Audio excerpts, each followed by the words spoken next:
evening, Graham Rawlins with the Friday edition of News Geelong. The Australian government announced in April 2009 it would establish a new company to design, build and operate a new high-speed national broadband network that would become the single largest infrastructure investment made by an Australian government. The coldness of winter in Geelong is upon us, and the City of Greater Geelong continues to lead by example with its Warm Their Hearts program, distributing blankets and warm clothes to the needy in our community. And later in the program, the Flying Hawk Nathan Curry will bring us all the latest news from the action-packed world of Geelong sport, while sparkling Lani Salathiel will update us with the Geelong and Surf Coast weather expected over the next 6 days. Expressionist portraits in strong and striking colours splash and dance across the canvas at the heads of Australian impressionist and expressionist artist Graham Hurd. Meryl Friend reports. Fittingly, we're here at the Royal Geelong Yacht Club for Graham Hurd's exciting celebration of his painting of Her Majesty II Queen Elizabeth at Ascot. And this painting has been accepted by Wills and Kate as a wedding present, which will now be part of their private collection. The acceptance of your portrait of the Queen at Ascot, which has been accepted by the Prince William and Kate. Wonderful news. Yes, well, I'm very excited about it. I painted the portrait of Elizabeth II at Ascot about 8 years ago, and I had no purpose. The purpose of the picture was maybe it's ego on my side, but I sort of wanted Queen Elizabeth to be able to view it. It would be a commemorative thing of Queen Elizabeth. It's not her body line at 85 years of age. It would be her body line maybe in her early to mid-40s.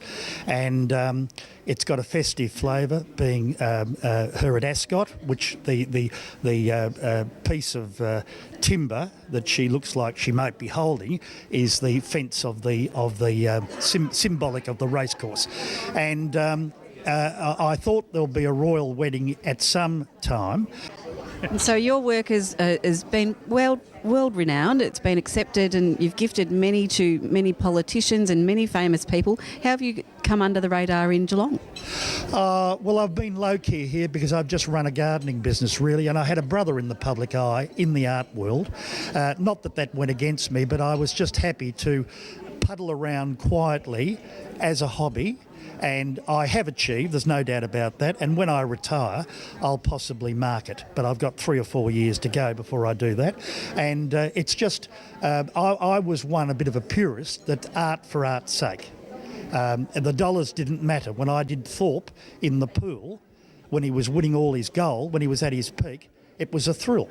And he had a big support system, and because I suppose the first one I gifted to was Prince Charles, and then George Bush was the second one, the Amir Desert Storm commemorative. Ian Thorpe was the third, Kathy Freeman, Gough Whitlam. They all went for a bite of it because they sort of thought, well, I don't know whether they liked the art. Meryl, it's very hard to know what people think. What is gorgeous to you could be very ugly to your partner. From the Royal Geelong Yacht Club, Meryl Friend, News Geelong. Thank you, Meryl. The national broadband network rollout has hit the Surf Coast as part of the financial heads of agreement signed in 2010. Ian Nichols reports. The much vaunted national broadband network is on the way.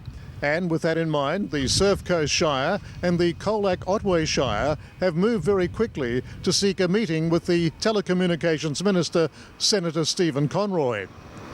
We understand the Mayor of the Surf Coast Shire, Dean Webster, gives his shire a good chance of being a front runner. He explains why. As part of the Australian Local Government Association conference in Canberra, we make sure that we make appointments with relevant ministers about concerns we have.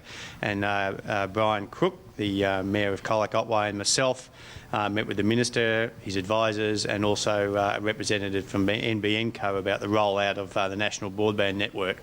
Now, this is a 10-year program to connect all of Australia to the broadband network, but we want to provide justification, or we are providing justification to the Minister and NBN why we should be at the front end of that. And one, certainly for this area, for Torquay, its growth, we can automatically be connected to the broadband network if we have subdivisions of 100 lots and above, which we're going to have many of. Also, the hinterland in the Otways of Colac Otway Shire and Surf Coast, where there's no reliable broadband connection at the moment. From the 1st of July, they'll be able to connect to the satellite system, which is a greatly improved from the current satellite system. So we're hoping that we'll be on the front end of the 10-year rollout, and we'll have our community connected early. Taking a look at the national broadband network in our region, this is Ian Nichols for News Geelong. Thank you, Ian.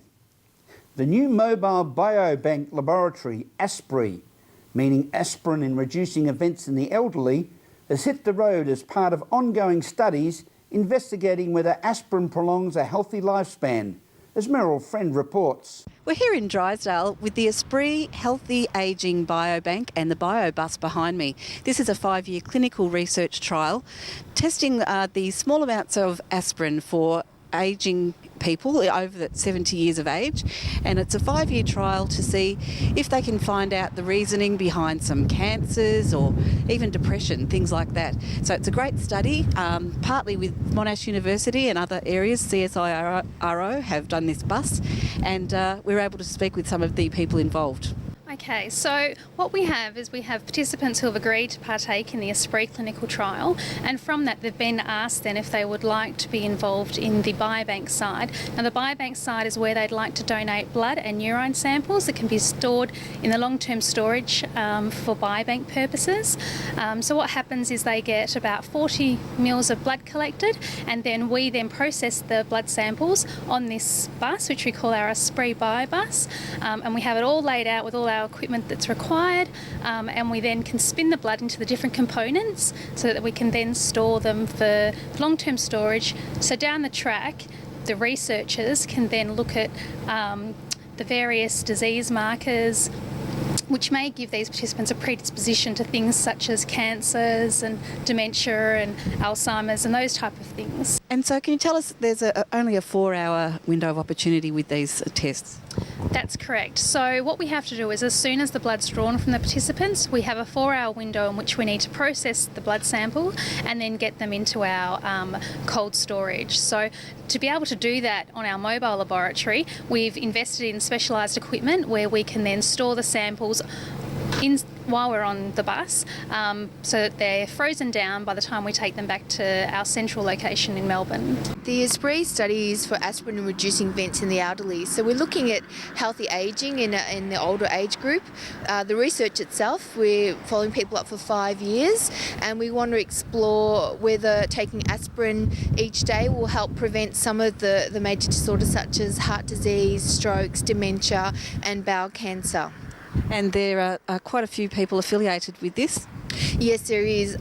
We have a number of universities. Monash University is a prime university with a study. We also have universities with Canberra and Tasmania involved as well.